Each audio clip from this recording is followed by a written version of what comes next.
aja nggak cukup. Enam nanas dan juga pastinya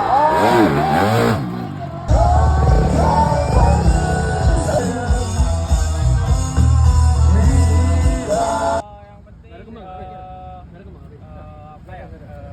fokus latihan, konsisten, mengontrol emosi itu kunci saya untuk menang di event kali ini.